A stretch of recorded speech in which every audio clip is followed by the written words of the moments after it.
जब भी कोई देश अपनी इन मूल भावनाओं को सम्मान देते हुए आगे बढ़ता है, उसको विकसित होने में कोई रोक नहीं सकता। याद रखना, आजादी के अमृत महोत्सव वर्ष में प्रधानमंत्री मोदी जी ने देशवासियों के सामने विकसित भारत की एक संकल्पना रखी। विकसित भारत के लिए प्रधानमंत्री जी ने यही कहा था कि हर भारतवासी के सामने जब देश अपनी आजादी के 100 वर्ष पूरा कर चुका होगा, अभी हम 75 वर्ष में, लेकिन 2022 में उन्होंने कहा था कि 75 वर्ष हमारे आजादी के पूर्ण हो रहे हैं, लेकिन जब देश अपनी आजादी के 100वें वर्ष में जाएगा तब हमें कैसा भारत चाहिए।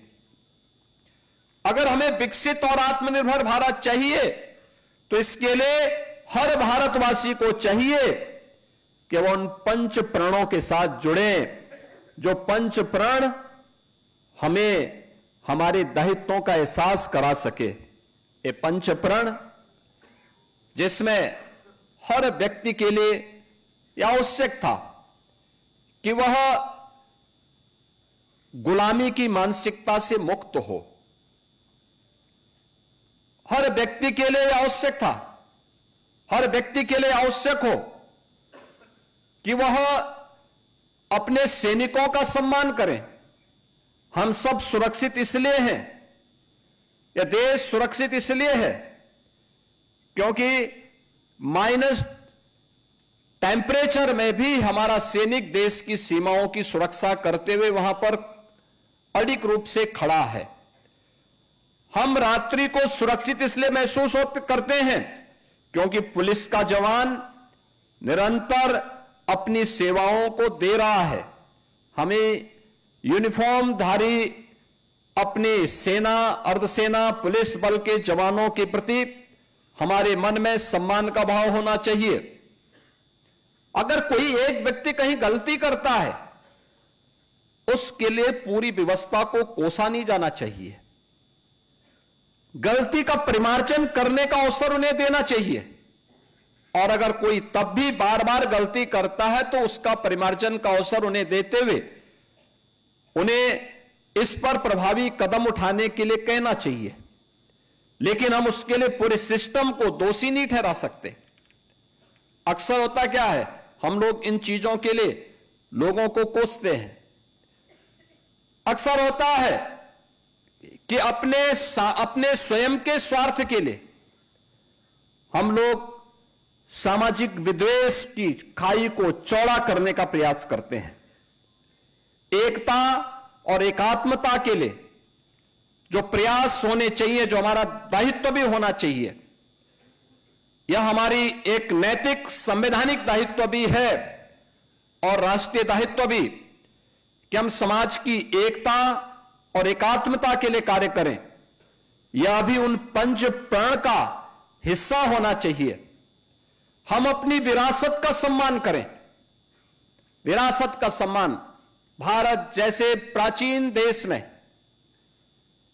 हमारे पास एक भारी विरासत है, आध्यात्मिक और सांस्कृतिक परंपरा भी है, और स्वाधीनता संग्राम के दौरान अलग अलग क्षेत्रों में हुए अलग अलग संघर्षों में जिन महापुरुषों ने, जिन बलिदानियों ने अपने आप को समर्पित करके भारत की एकता और अखंडता के लिए मिलकर के कार्य किया, यह भी हमारे पास आज भी एक धरोहर के रूप में है।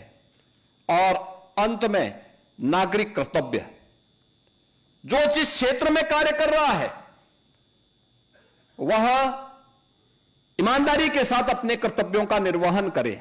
याद करना, अगर हम भारत के संविधान का अपमान करते हैं तो यह अपमान बाबा साहब भीमराव अंबेडकर का अपमान है, भारत के स्वाधीनता संग्राम सेनानियों और बलिदानियों का अपमान है, उन गरीबों का अपमान है जिन गरीबों ने भारत के संविधान की ताकत के बल पर अपना लोकतांत्रिक अधिकार पाया है। उस आधी आबादी का अपमान है जिस आधी आबादी को भारत के संविधान ने पहले आम चुनाव के अंदर ही मत देने का अधिकार प्रदान कर दिया था। दुनिया के अंदर ऐसा नहीं था। दुनिया के अंदर आधुनिक लोकतंत्र का उद्घोषणा करने वाले तमाम देशों में जब आप लोकतंत्र की बात करते हैं, मताधिकार की बात करते हैं, तो दुनिया के अंदर आधुनिक लोकतंत्रवादी उन्होंने अपने कुछ ही तबके को मत देने का अधिकार दिया था। दुनिया के तमाम बड़े देशों में जो आधुनिक लोकतंत्र पर अपना दावा करते हैं और उसका ठेकेदार बनकर के घूमते हैं, वे लोग अपने यहां आधी आबादी यानी महिलाओं को मत उन्होंने देने का अधिकार बहुत बाद में दिया। लेकिन भारत ने पहले दिन से ही हर वयस्क मतदाता को, अगर वह भारत का नागरिक है, किसी भी जाति का है, किसी भी क्षेत्र का है, किसी भी मत और मजहब को मानने वाला है, उसकी उपासना विधि कुछ भी है, अगर वह भारत का नागरिक है तो वयस्क मतदाता को मत देने का अधिकार भारत के संविधान ने भारत के प्रत्येक नागरिक को प्रदान किया। भारत के अंदर बिना भेदभाव के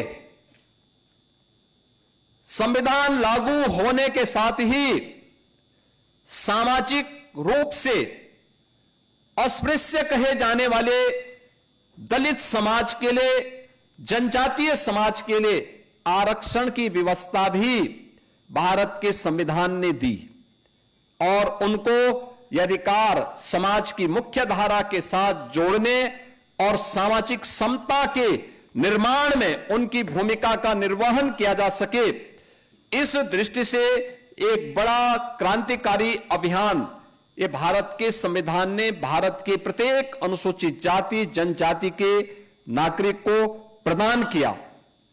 और भारत के संविधान के प्रति ही उन भावनाओं को आगे बढ़ाने के लिए आज नया भारत उस दिशा में तेजी के साथ आगे बढ़ा है।